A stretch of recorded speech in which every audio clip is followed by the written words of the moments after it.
we haven't had the funds to finish the editing process and whatnot. But we have a 10-minute short called "Carry That Weight." It's been in eight or nine film festivals, including the Miami Film Festival, which is a big deal, where it actually won the Sino Mountain Award for the most, I don't know, the story or something. And now they only was featured in PBS. What's your involvement? Well, I'm the producer, and also I do the audio part, so all the post-production. Is this what usually happens in Hollywood? You make a 10-minute trailer and you wait for funding to come in to finish the movie? It seems like it. That's the idea now is that I mean, this is something that's kind of in a secret, but it's not going to be much now if I say it. But it's after the PBS show, there's a chance that it might be pushed towards an Emmy. If that happens, then Brian has enough connections that Brian Lighton is the director.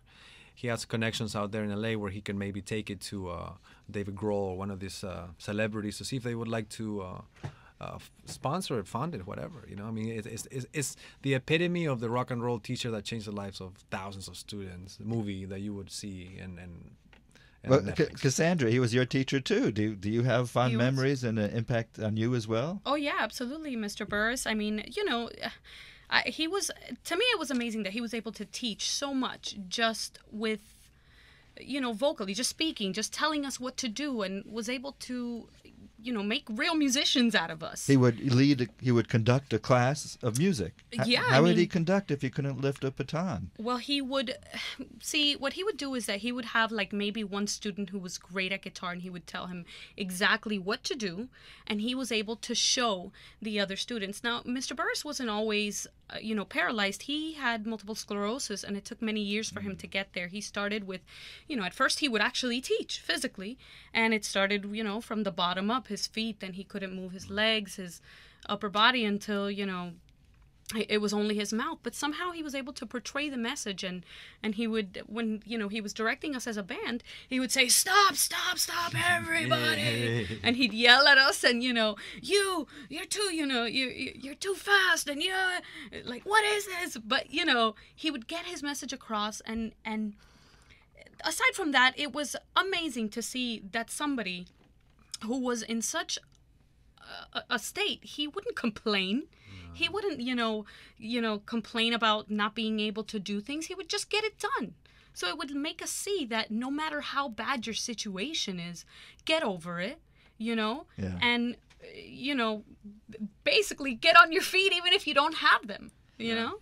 Rodolfo, so your involvement with movie is more or less finished now that it's already finished. You're just waiting for the movie to come out. No, we're still in the I mean, what we have is a finished trailer.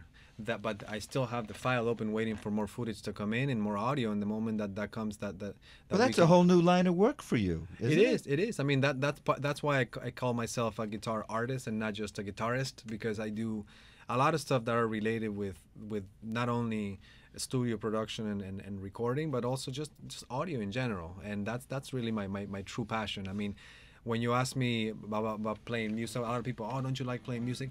What I like about playing music, especially in the line of work that I do, is it's creating an atmosphere. So like from one thing is when I'm playing, yes, of course, but then there is what's more interesting to me is how this sound is affecting the entire situation that I'm in, the right speakers, the EQ, stuff like that. That kind of that's really what fascinates me, the more technical side of it. And I look at the playing as one of the services that. So doing audio, that's also my education. It's an audio. Doing post-production, it's very much a part of what I do. I assume you go to a lot of venues and concerts and just go crazy because it's not up to standards. I'm always humbled and trying to learn something. But from time to time, you go to a place where you say, this guy actually doesn't know anything, So it's always or sometimes I never think I know enough until you see someone who is doing something much bigger than I am, not knowing half of, and then it's very rewarding. And then I mean, this might sound a little bit funky, but hiring my professor to mix the CD in a way was a test of myself, because I wanted to see what he would do as a Grammy engineer on the CD. How off would I have been if I gave it a shot myself? How did you do, though? How did you grade? you know what? I'm not so bad. and Cassandra was with me when I was actually writing down, after listening to versions that he would send me. I would write down pointers and critiques and things, and please change this and take down this and this and the other. And he would actually also compliment me on the type of comments that I would make. Oh, you're right on, and oh yeah, I could see that, and I was kind of like, okay, well, I guess I learned something. So it's rewarding. Rodolfo Troncoso is here in the studio. Well, let's have one last song. Okay. This is a beautiful French song that was from an artist in the 70s, Joe Dassin. Not very well known, but the melody, it's also, I mean, I never heard it before. I heard it from another musician many years ago, and it was always stuck in my mind. It's a very haunting melody. The song itself was just a melody and a guy talking. And when French people hear it, they go crazy. They seem to all know it.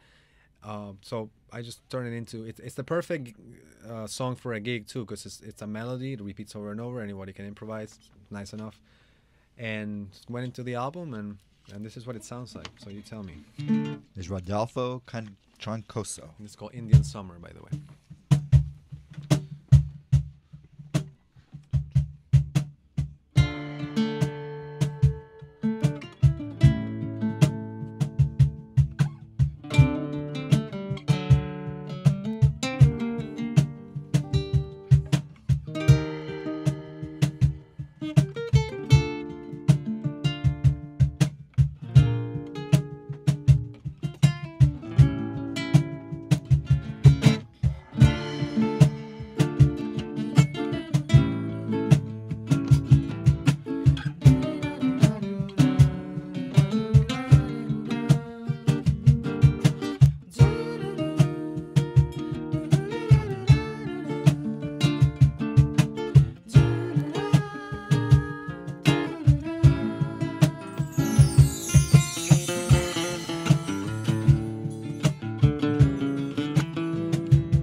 Rodolfo Troncoso, live in the WLRN studio.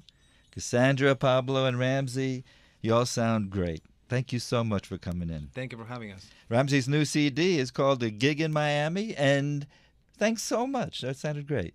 Here's music from Alan Barnsky.